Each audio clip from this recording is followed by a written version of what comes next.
जो चाहते हैं कि यहाँ के जो दबे कुचले लोग हैं, पिछड़े वर्ग के लोग हैं, यहाँ मुस्लिम समाज के लोग हैं, अकलियत समाज के लोग हैं, जिनको संविधान संबद्ध अधिकार प्राप्त हुआ है, उस अधिकारों का हनन कैसे हो, इसकी चेष्टा कांग्रेस पार्टी और भाजपा के लोगों के द्वारा हमेशा किया जा रहा है। आप देख रहे हैं केवल सच। बहुजन समाज पार्टी के संस्थापक काशीराम जी के पुण्यतिथि पर पुराने विधानसभा के सभागार में एक श्रद्धांजलि सह विचार संगोष्ठी कार्यक्रम का आयोजन किया गया था, जहां पार्टी के सैकड़ों कार्यकर्ताओं ने काशीराम जी को श्रद्धांजलि अर्पित की। विचार गोष्ठी को संबोधित करते हुए पार्टी के प्रदेश अध्यक्ष कुशवाहा शिवपूजन मेहता ने पार्टी की विस्तार, समाज के सभी दलित, पिछड़े, शोषित वर्गों का विकास कैसे हो जैसे कई अहम मुद्दों पर बातचीत की। चलिए इस संगोष्ठी में क्या कुछ और खास बातें थी, इसे जानने के लिए सीधे शिवपूजन मेहता से जुड़ते हैं।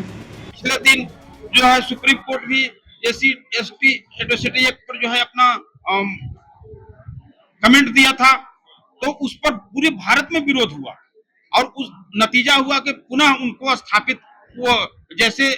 अनुसूचित जाति जनजाति अत्याचार अधिनियम था उसको पुनः वैसे ही करना पड़ा। तो ये तमाम चीजें जो मनुवादी व्यवस्था के लोग हैं, जो चाहते हैं कि यहाँ के जो दबे कुचले लोग हैं, पिछड़े वर्ग के लोग हैं, यहाँ मुस्लिम समाज के लोग हैं, अकलियत समाज के लोग हैं, जिनको संविधान संबद्ध अधिकार प्राप्त हुआ है, उस अधिकारों का हनन कैसे हो, इसकी चेष्टा कांग्रेस पार्टी और भाजपा के लोगों के द्वारा हमेशा किया जा रहा है। आज कांग्रेस पार्टी पूरे भारत में संविधान की प्रति लेकर के लोगों को दिखा रहे कि मैं संविधान का रक्षा करूंगा। उनसे मैं पूछना चाहता हूं कि बाबा साहब भारत के संविधान रचयिता, जिनको आपने जीते जी पार्लियामेंट में नहीं जाने दिया, 1952 के जनरल इलेक्शन जब हुआ था उस समय बाबा साहब को आपने हरा दिया, 1954 के बाई इलेक्शन में बाबा साहब को हरा दिया, तो आप कैसे संविधान को हिफाजत करना चाहते हैं? ये संविधान हिफाजत के नाम पर यहाँ के गरीब गुरबों को ठगना चाहते हैं, ये बिल्कुल कटु सत्य है।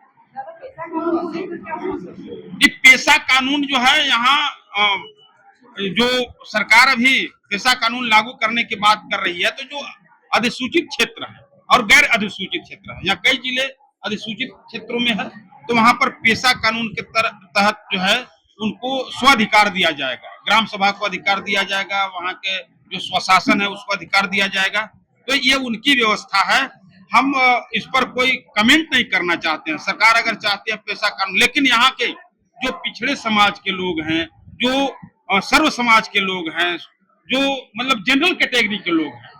उनका जो जिला है जहाँ पर उनकी आबादी है, उनको भी अधिकार दिया जाए। आप अगर पेशा कानून लागू करते हैं तो पेशा कानून के तहत स्वशासन की व्यवस्था है, वहां पर जो अधिसूचित क्षेत्रों में केवल उनकी सरकारें रहेगी, चाहे पंचायत स्तर से लेकर के और जिले स्तर तक की जो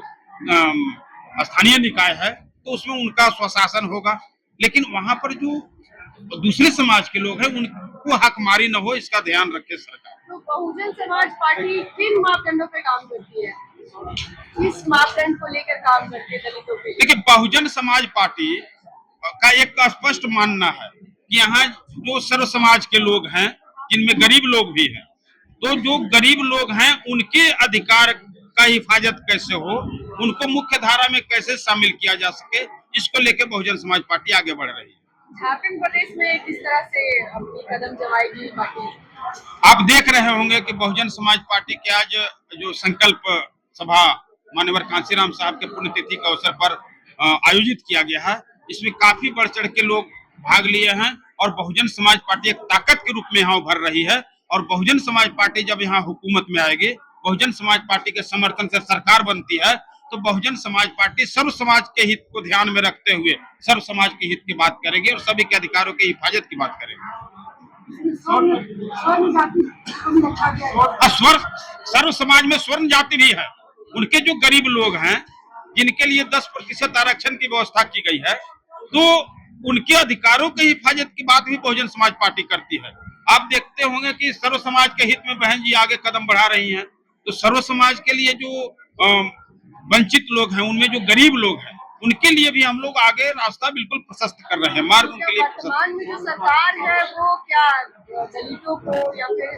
कमजोर वर्ग को अनदेखा करके चल रही है? देखिए, वर्तमान में जो सरकार है वो अनुकंपा पर चल रही है,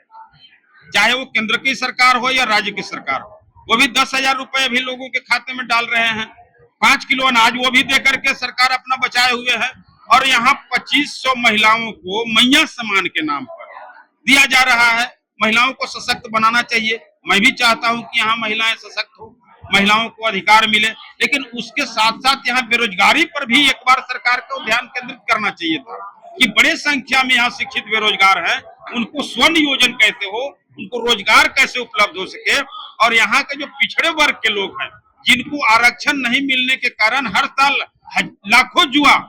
को नौकरी नहीं मिल रहा है, लाखों लोग बेरोजगारी के दंश झेल रहे हैं, उनको 27% आरक्षण देने का भी मार्ग प्रशस्त करना चाहिए। सरकार आनन फानन में बिना अध्ययन किए हुए 27% आरक्षण कैबिनेट में पास करके विशेष सत्र बुला करके अनुमोदित करके और केंद्र सरकार को प्रेषित कर दी। लेकिन अब उसमें जो विसंगतियां हैं, तो उस विसंगति पर विचार करना चाहिए था राज्य सरकार को कि हम उस विसंगति को दूर करके ही केंद्र सरकार को प्रेषित करें। इसका नतीजा है कि आज आरक्षण के मामले में पिछड़ा वर्ग बीच में झूल रहा है, झूला की तरह झुलाया जा रहा है उसको। केवल उसको वोट का माध्यम समझते हैं पिछड़े समाज के लोगों को, अकलियत समाज के लोगों को, मुस्लिम समाज के लोगों को और दलित समाज के लोगों को केवल सत्ता में जाने के लिए एक माध्यम बनाना चाहते हैं। सरकार में जो बैठे हुए जो लोग हैं, उनके अंदर कभी वेदना नहीं है, उनके लिए उनके दर्द नहीं है कि ये समाज का भला कैसे हो सकता है।